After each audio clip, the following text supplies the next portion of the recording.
I've always loved flying. There's something magical about soaring above the clouds, leaving the world below behind. So, when I booked a last-minute ticket on Flight 813 to visit my sister in another city, I felt a familiar excitement. The airport was bustling, the usual mix of hurried travelers and tired families. I didn't know then that I would leave that airport changed forever.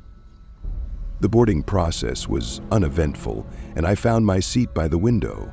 A young woman sat beside me, her nose buried in a book, while an older man took the aisle seat, already dozing off before takeoff. The flight attendants smiled as they performed the safety demonstration, their voices calm and practiced. Everything seemed normal, until it wasn't. The first sign came just as we took off. The plane lurched slightly more than the usual turbulence. I noticed the lights flicker for a split second, but no one else seemed to react. I brushed it off, convincing myself that planes were built for this. About 30 minutes into the flight, the captain's voice came over the intercom. "Ladies and gentlemen, this is your captain speaking. We are experiencing a minor technical issue. Please remain seated and keep your seatbelts fastened." His voice was steady, but I could hear a hint of unease. Looking out the window, I noticed something strange. The clouds seemed darker, thicker, as if we were flying through a storm. But the weather report before boarding had been clear skies. Then I saw it, a shadow in the clouds, long and thin, moving parallel to the plane. At first I thought it was another aircraft, but there were no lights, no defining features, just darkness.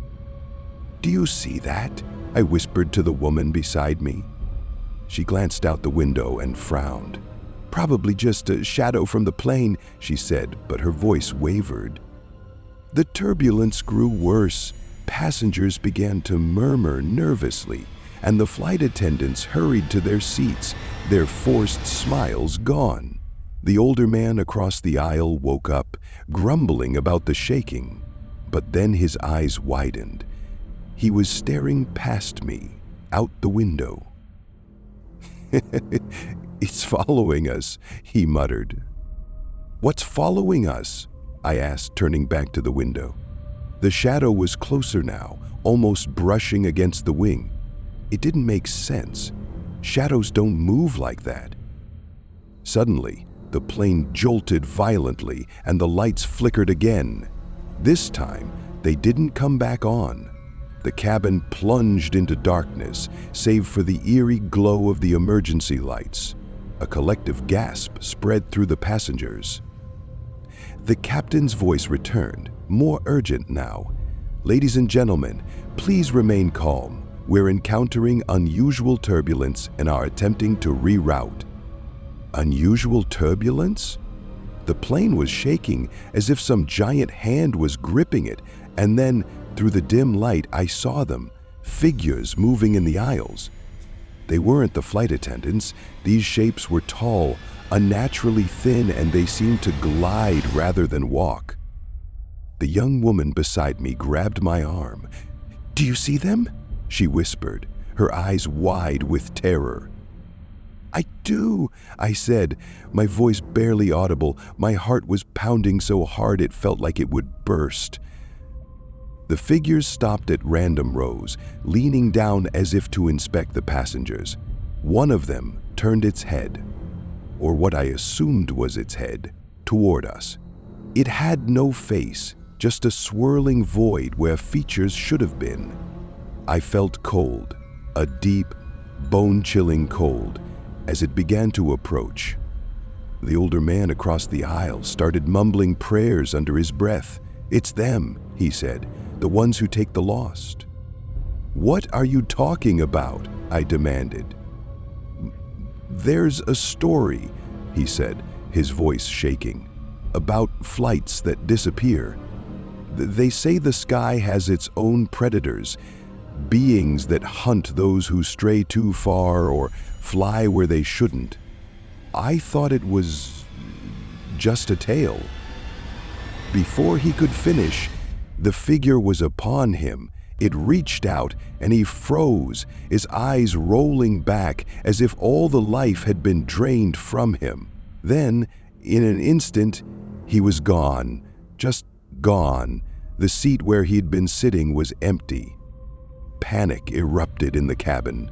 Passengers screamed, some unbuckling their seatbelts to run, only to be snatched by the shadowy figures.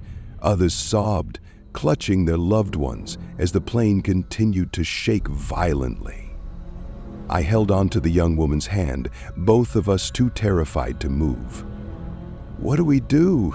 she asked, tears streaming down her face.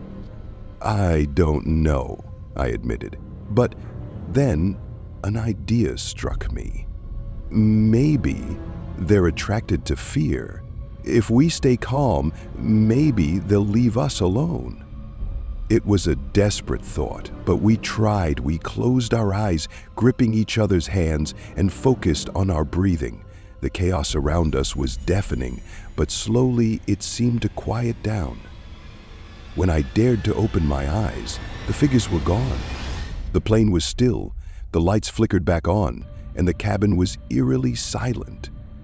Half the seats were empty now, their occupants vanished. The flight attendants looked as shell-shocked as the remaining passengers. The captain's voice came on again, shaky and barely audible. "Ladies and gentlemen, we've regained control of the aircraft, preparing for an emergency landing. The landing was rough, but we made it." As the plane came to a stop, the remaining passengers hurried off, their faces pale and eyes wide. No one spoke about what had happened. The airline staff looked confused as we disembarked, as if they hadn't been informed of the chaos on board. As I stepped onto solid ground, I looked back at the plane. It stood there, silent and ominous, as if it held a secret it would never share. I'd never flown again. Sometimes, late at night, I wonder about those shadows in the sky. Were they real, or just a shared hallucination brought on by fear? But then I remember the empty seats, the faces of those who vanished, and I know the truth. The events on Flight 813 didn't end when we landed. Even after stepping onto solid ground, the terror clung to me like a second skin. The other passengers were in shock, some crying, others staring blankly as we were herded into a small, sterile waiting area at the airport. The airline staff assured us someone would be brief us shortly, but hours passed without any explanation. As I sat there, the young woman who had been beside me spoke up.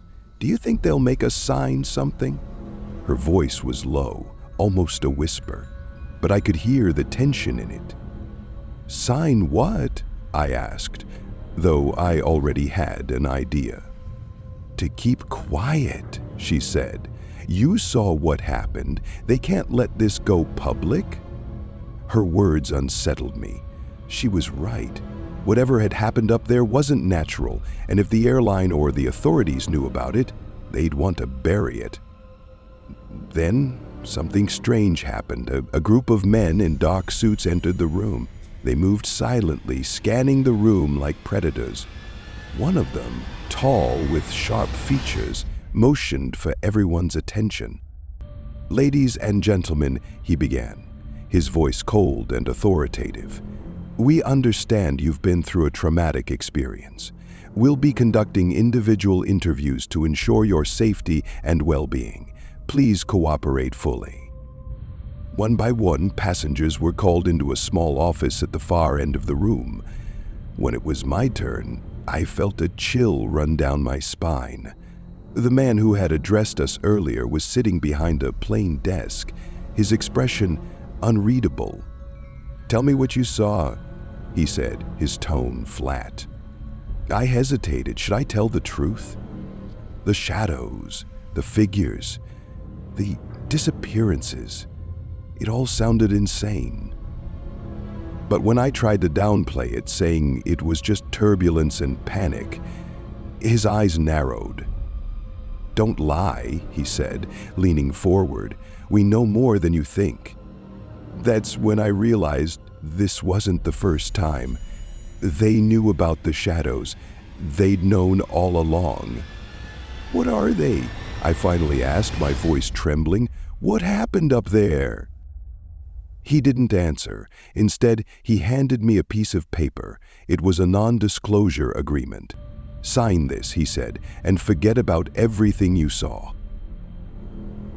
I stared at the paper, my hands shaking. "What if I don't sign?"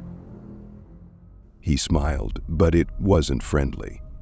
"Let's just say that's not an option." Reluctantly, I signed. The moment I handed the paper back, the man stood and opened the door. "You're free to go," he said, his tone dismissive. Life didn't go back to normal after that flight. I couldn't sleep.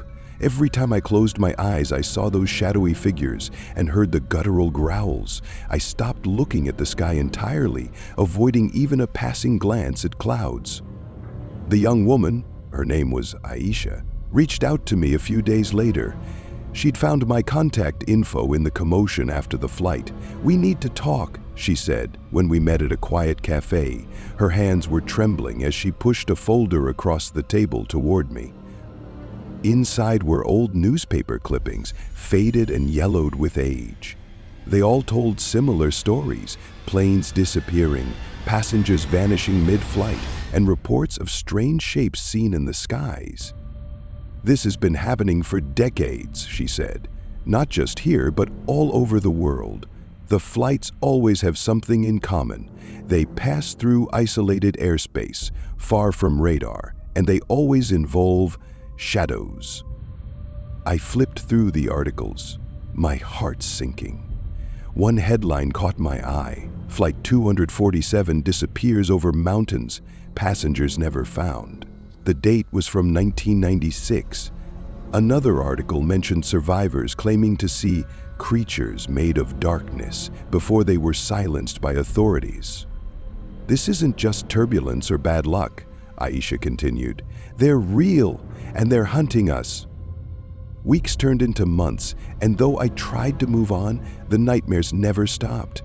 Then, one evening, while scrolling through the news, I came across a chilling report. "Flight 923 vanishes en route. Destination, no survivors found."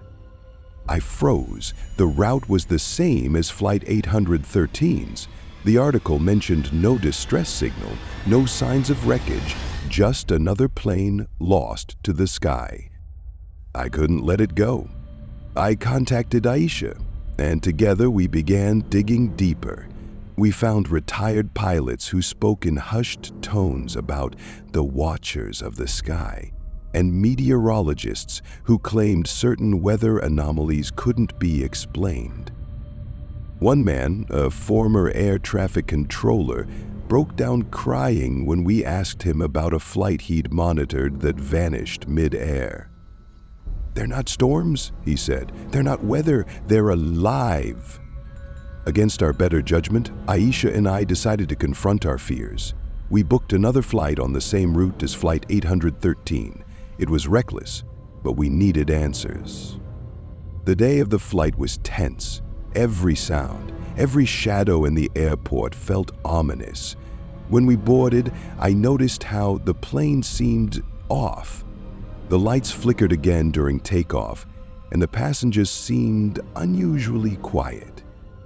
About 30 minutes into the flight, it started: the turbulence, the dark clouds, the shadows outside. But this time, I was prepared. Aisha and I had brought cameras and recording equipment. We filmed everything, hoping to capture proof. As the plane shuddered violently, I saw them again, the shadowy figures gliding through the cabin. This time, one of them stopped directly in front of me. It leaned in close, its swirling void of a face inches from mine. "You shouldn't have come back," it whispered. its voice echoing inside my head. I couldn't move, couldn't breathe. The figure reached out, its hand, or what passed for a hand, hovering over my chest. Suddenly, Aisha screamed and the figure recoiled. She'd shone a bright flashlight directly at it. The light seemed to hurt it, and it retreated, fading into the cabin's darkness. The turbulence stopped. The shadows vanished. The plane stabilized. When we landed, the footage we'd taken was gone, erased, but the memories remained, and so did the warning. Aisha and I never flew again. We became obsessed with uncovering the truth, but every lead ended in dead ends or veiled threats. The world didn't want to know, or couldn't handle, the reality of what lurks in the skies. Even now, when I hear about flights that go missing, I know the truth. The shadows are still out there, watching, waiting. And I can't help but wonder, why did they let us go?